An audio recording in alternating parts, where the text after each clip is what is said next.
Hello friends, नमस्कार। आप सबों को हमारे इस चैनल में आप सबों का स्वागत है। आज जहां मैं खड़ा हूं, ये मेरे जो विश्वविद्यालय है नव नालंदा महाविहार और मेरा जो घर है मोहनपुर, ये नालंदा के आसपास में ही है। और मेरे पीछे जो आप एक मंदिर देख रहे हैं, छोटा सा मंदिर, और ये मंदिर जो है एक टीले पर बना हुआ है।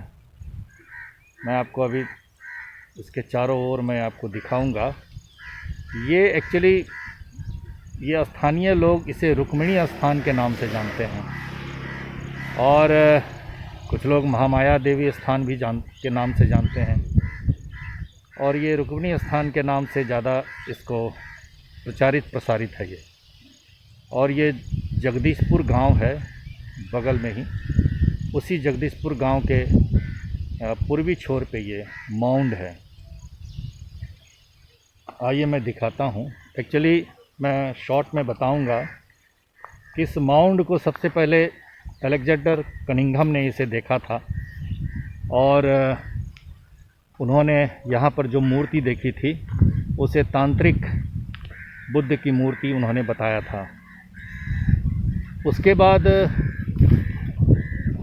बुकानन साहब जो है यहाँ आए थे, और उन्होंने इस जगह को यज्ञनेश नाम का जो है स्थल, उसके नाम से इसको संबोधित किया है। और यज्ञनेश देवी के रूप में यहाँ पर स्थानीय लोग इसकी पूजा करते थे। यह माउंड जो है बड़ा विशाल माउंड है, और ये आर्कियोलॉजिकल सर्वे ऑफ इंडिया के अधीन जो है ये होता है ये। और 2014-16 में श्री केसी श्रीवास्तव जी के अधीन जो है आर्कियोलॉजिकल सर्वे ऑफ इंडिया ने इसकी खुदाई की थी। और ये काफ़ी कुछ इसमें से निकला है, लेकिन हालांकि अभी भी इसमें बहुत सारा जगह है, बहुत सारे माउंड हैं, और इसमें बहुत सारे चीज़ें निकलने को हैं। यहाँ के जो स्थानीय लोग तो श्रद्धावश इसे मानते ही हैं, महामाया देवी स्थान या रुक्मिणी स्थान। लेकिन एक इतिहासकार रहे हैं, प्रसिद्ध इतिहासकार और नव नालंदा महाविहार के पूर्व निदेशक प्रोफेसर CS उपासक जी, उन्होंने इसे ज्ञाननाथ का मंदिर बताया है। अब मैं संक्षेप में यहाँ बताना चाहूँगा कि जो उन्होंने किस आधार पे बताया था। तो एक प्राचीन महाविहार में 12वीं शताब्दी में जब उसका लगभग पतन होने के कगार में था, तो तिब्बत से एक विद्यार्थी धर्मस्वामिन, एक्चुअली वो संस्कृत नाम है, उसके गुरु ने उसको नाम दिया था, उसे चगलोचावा छोजेपल, एक्चुअली वो दुभाषिया था, ट्रांसलेटर थे। तो वो यहाँ पर पढ़ने के लिए आए थे, और उस समय जो उन्होंने जो वर्णन किया था कि राहुल श्रीभद्र 90 साल के जो एक आचार्य थे, संस्कृत के प्रकांड विद्वान थे, तो उनके अधीन रह करके करीब 70 विद्यार्थी उस समय विद्या अध्ययन कर रहे थे, और मात्र 2 विहार बचे हुए थे, धनबा और गुनबा। और अचानक उन्हें ये सूचना मिलती है कि बख्तियार खिलजी वहाँ आक्रमण करने के लिए आ रहा है। तो सभी भाग खड़े होते हैं, लेकिन वो जो तिब्बती विद्यार्थी धर्मस्वामी अपने गुरु को लेकर के अपनी पीठ पर लाद करके यहाँ आकर के छिप जाते हैं।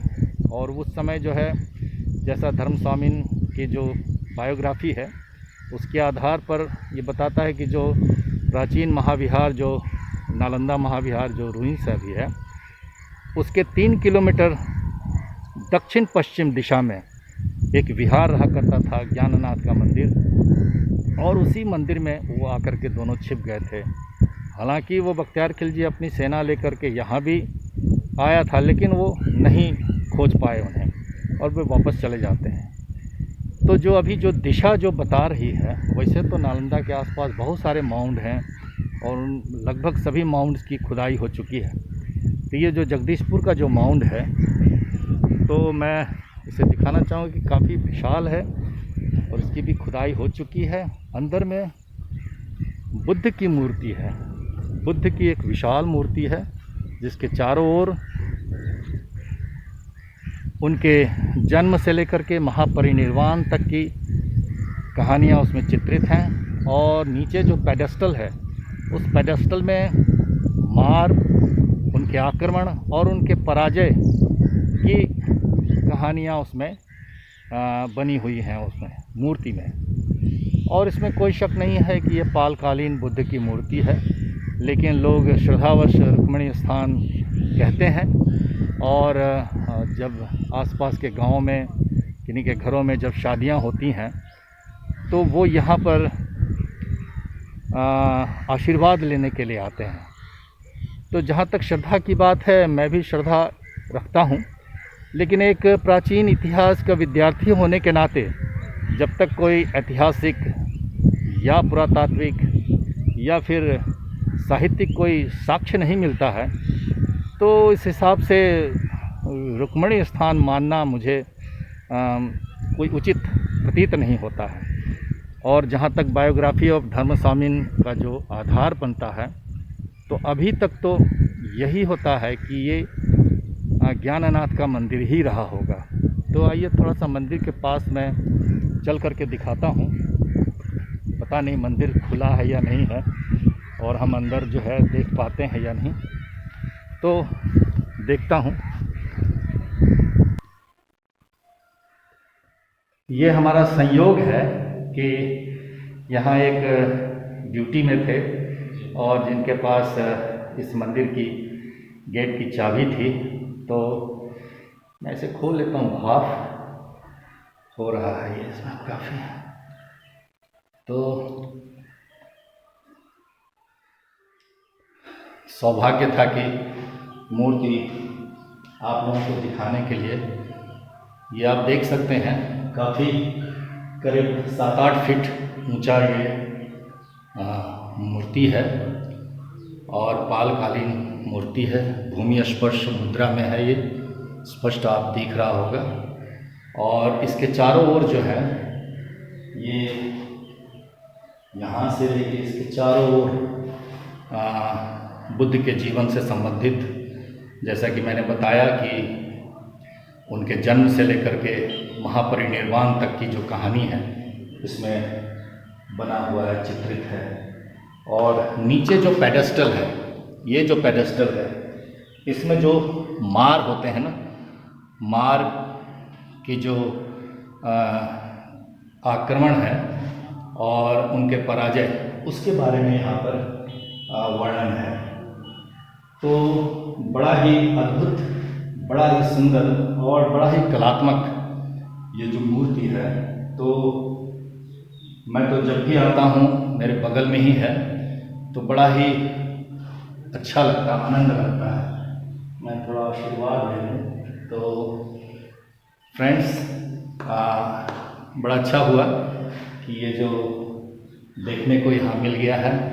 और अब मैं थोड़ा सा इस मंदिर के चारों ओर जो है मैं उसे दिखाना चाहूँगा। हाय फ्रेंड्स, तो ये मैं मंदिर के चारों ओर मैं आपको एक चक्कर दिखाना चाहूँगा। ये आप देख रहे हैं कि ये वोटिव स्तूपा है। इसके चारों ओर ये आप देखेंगे, ये चारों ओर कई वोटिव स्तूपा बने हुए हैं।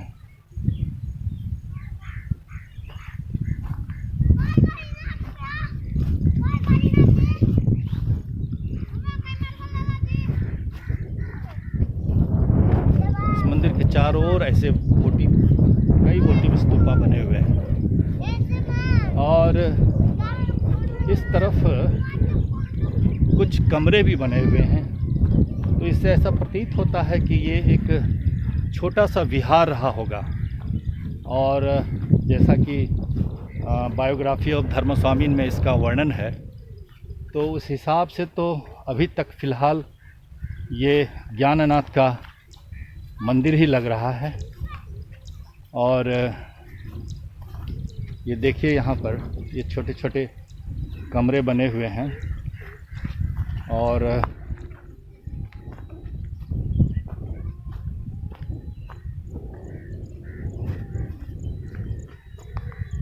इसकी ईंटें काफ़ी लंबे चौड़े जो पालकालीन जो बने हुए हैं। ये देखिए छोटे छोटे कमरे यहाँ पर बना हुआ है।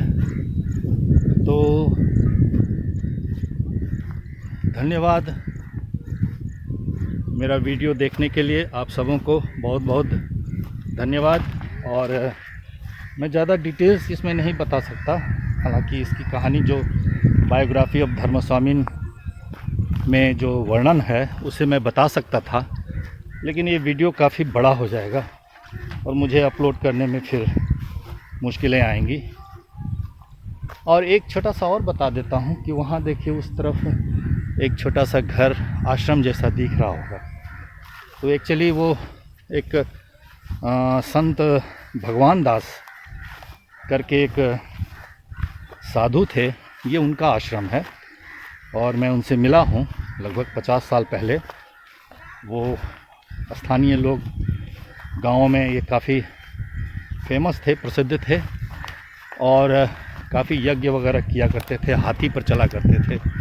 लेकिन अब उनके तो गुजरे हुए कई ज़माने, कई दशक बीत गए हैं और अभी भी कोई साधु सन्यासी यहाँ रहते हैं, लेकिन वो पहले वाला अब वो नहीं रहा समय।